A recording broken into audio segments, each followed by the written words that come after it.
जिन्होंने हमारे लिए इतना कुछ किया है। ये शायद सब जो है जानकारी के अभाव की वजह से या हमारे लोग पढ़े लिखे नहीं थे उस टाइम पर, शायद उसकी वजह से रहा होगा कि कोई भी नहीं जानता होगा।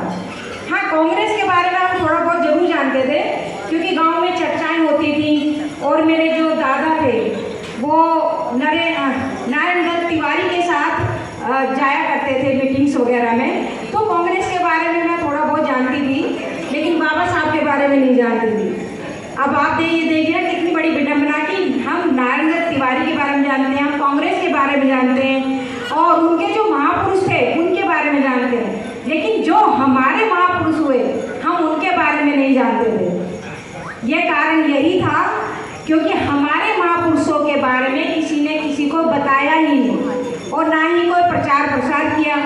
इवन सभी लोगों ने हमारे महापुरुषों के नाम को दबाने का काम किया। हम गांधी जयंती बड़े शोरों जोश के साथ मनाते थे कि भाई 2 अक्टूबर आने वाला है। स्कूल में जब हम पढ़ते थे कि 2 अक्टूबर आने वाला है, रेस होगी, रनिंग होगी और मैं पार्टिसिपेट करूंगी। मैं एक एथलीट रही हूँ, मैं स्पोर्ट्स पर्सन रही हूँ, तो मुझे बड़ा इंटरेस्ट रहता था कि मैं ये अच्छा ठीक है। तो 2 अक्टूबर का हमें बड़ा इंतजार रहता था क्योंकि प्राइज मिलते थे, मंच से हमें सम्मानित किया जाता था, नाम लेके बुलाया जाता था कि भाई 100 मीटर की रेस में ये फर्स्ट आई, वो सेकंड आई, ऐसा करके। लेकिन हमें ये पता ही नहीं था कि 14 अप्रैल भी देश में मनाई जाती है या 14 अप्रैल हमें क्यों मनानी चाहिए। यह बाबा साहब भीमराव अम्बेडकर कौन थे जिन्होंने महिलाओं को सम्मान से जीने का अधिकार दिलाया, उसके बारे में हमें नहीं पता था। माता सावित्रीबाई फुले के बारे में हमें नहीं पता था जिन्होंने हम लड़कियों को स्कूल का रास्ता दिखाया। ज्योतिबा फुले जी के बारे में नहीं पता था जिन्होंने महिला अपनी ही पत्नी को पढ़ाने का काम किया, जो कि उस टाइम पर मुझे लगता है कि शायद वो घोर अपराध था। महिला को पढ़ाने का जो काम किया घोर अपराध था, लेकिन ज्योतिबा फुले जी ने वो काम किया और माता सावित्रीबाई फुले को तैयार किया। तो मैं अपने गांव की बात बता रही हूँ। मेरा जो स्कूल था वो 10th तक था, हमारे गांव में स्कूल था। ये समझ लीजिए कि कम से कम 15-20 गांव के बीच में एक स्कूल था वो, जो कि 10th तक। और उस 15-20 गांव के बच्चे जो कि गिने चुने थे वहाँ पढ़ने आते थे। नॉर्मली वहाँ पर जाटों के बच्चे और जो और अदर कास्ट थे वो बच्चे ज़्यादा पढ़ते थे, SC/ST के बच्चे नहीं पढ़ते थे। बहुत कम संख्या में बच्चे थे जो SC/ST के थे। और बात करूँ महिलाओं की, तो महिलाएं तो वहाँ इतना दुक्का होती थी। जब हमने 10th 12th किया तो हम अपनी क्लास में हम भी गिनी चुनी लड़कियाँ थे और 10th किया, 12th किया। 12th करने के लिए भी इवन मुझे गाँव से 8 किलोमीटर दूर जाना पड़ता था, वो भी साइकिल से हम लोग जाते थे। कन्वेंस का ऐसा कोई साधन नहीं था कि हम किसी आज के टाइम में तो बहुत सारे कन्वेंस है, किसी भी चीज़ से जा सकते हैं, लेकिन हम साइकिल से जाते थे। तो 2 साल हमने 12th काशीपुर सिटी में आकर के किया और 12th करने के बाद फिर आई बिडरना कि जी कॉलेज में पढ़ना है। एक इच्छा थी कि मैं डिग्री कॉलेज जाऊँ। मैं सुनती थी कि चौधरी समरपाल की लड़की जहाँ डिग्री कॉलेज में पढ़ने जाती है, तो मुझे ऐसा लगता था यार ये लोग पढ़ने डिग्री कॉलेज जाते तो हम क्यों नहीं पढ़ सकते। फिर मैंने अपने पापा को बोला कि मुझे डिग्री कॉलेज जाना है। मेरे पापा ने कहा कि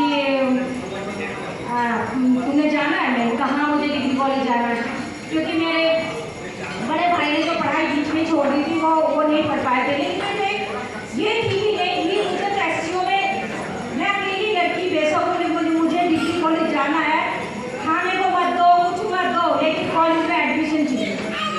तो जब एडमिशन की बात आई, डिग्री कॉलेज में हमारा कम से कम 8 से 10 किलोमीटर पड़ता था, उसके लिए भी हमें साइकिल से जाना होता था। तो जब मेरा एडमिशन डिग्री कॉलेज में कराने का नंबर आया, मेरे पापा ने कहा तो खुद अपनी ये फॉर्मेलिटीज करना, मैं नहीं जाऊँगा। मैं तो कोई बात नहीं, मैं अपना काम खुद करा लूँगी, लेकिन मुझे कॉलेज जाना है। मैं एक नाम अपना करना चाहती थी कि SC/ST की महिलाएं, बेटियाँ भी कॉलेज में जा सकती हैं और पढ़ सकती हैं। जब मेरा वहाँ पर एडमिशन लेने का हुआ और जब एडमिशन हो गया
मैंने कहा मुझे पढ़ना है तो मैं ज्योग्राफी से पढ़ूंगी, अदरवाइज मैं कॉलेज ही नहीं जाऊंगी, मैं सोशोलॉजी से नहीं पढ़ूंगी।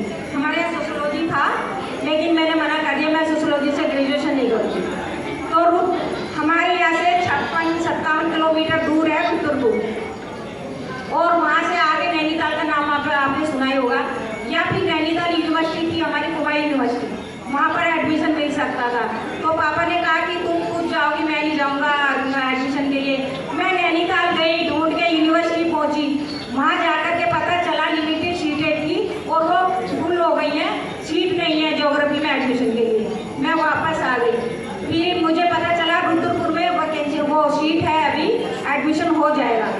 फिर मैं रुद्रपुर गई, जब रुद्रपुर पहुंची तो वहाँ पर मुझे सीट मिल गई और मेरा एडमिशन रुद्रपुर में हो गया। तो गांव में चर्चा हो गई, अरे चिरंजी की लड़की, मेरे फादर का नाम श्री चिरंजी लाल जी, तो कहते थे अरे चिरंजी की लड़की तो कहाँ जाती है, रुद्रपुर पढ़ने, लड़कों के साथ घूमती है, लड़कों के साथ, मतलब कुछ भी उठपटांग बोलना शुरू किया। यह है कि डिमोरलाइज करने का एक काम किया और मेरे फादर को भड़काने का काम किया।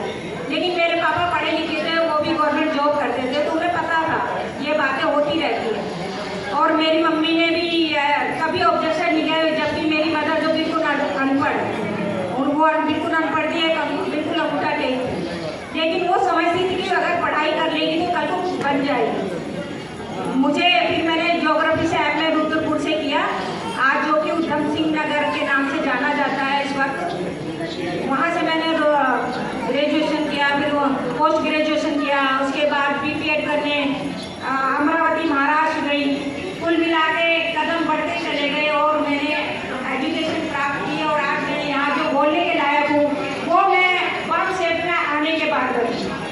जब बाम सेफ में मेरे हस्बैंड बाम सेफ में जाया करते थे, और जब इन्होंने जाना शुरू किया तो मेरे घर में महाभारत शुरू हो गया, क्योंकि मैं ये आगे कहते थे करवा चौथ नहीं करेगी, राखी नहीं करेगी, तू रक्षाबंधन करने नहीं जाएगी, तो मेरे घर में भी झगड़ा शुरू हो गया, भाई मैं क्यों नहीं जाऊंगी, मैं तो जाऊंगी रक्षाबंधन करने, मुझे तो करवा चौथ करनी है।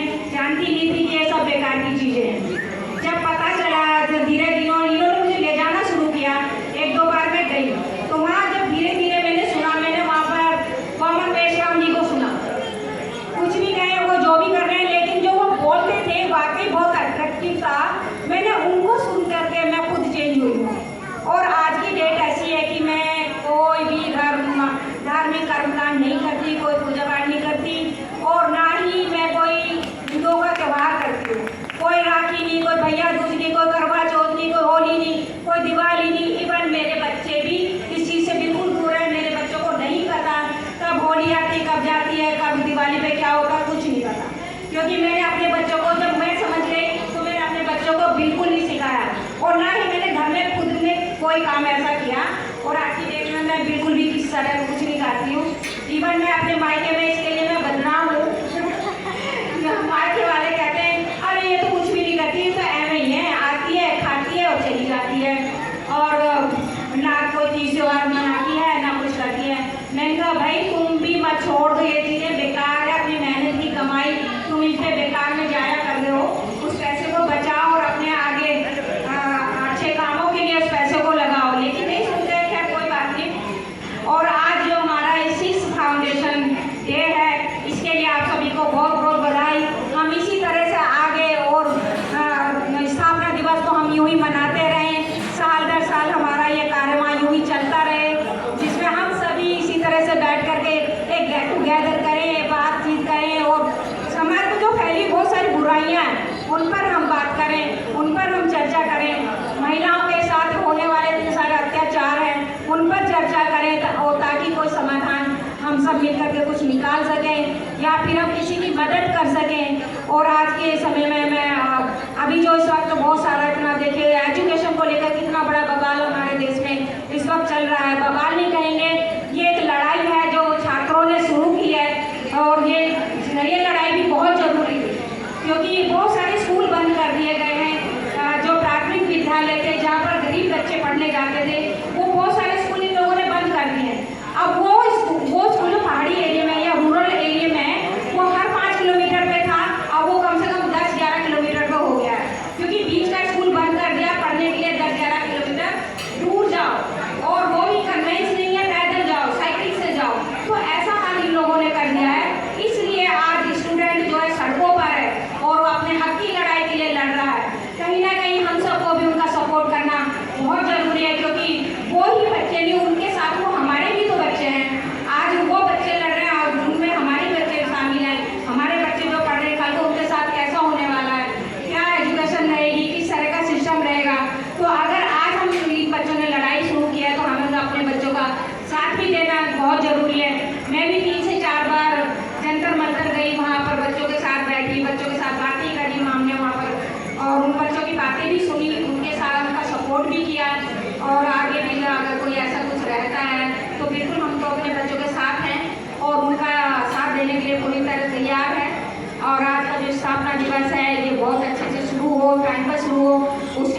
सभी मुझे लगता है सभी लोग हॉल में आ चुके हैं। आगे की कार्रवाई शुरू करें।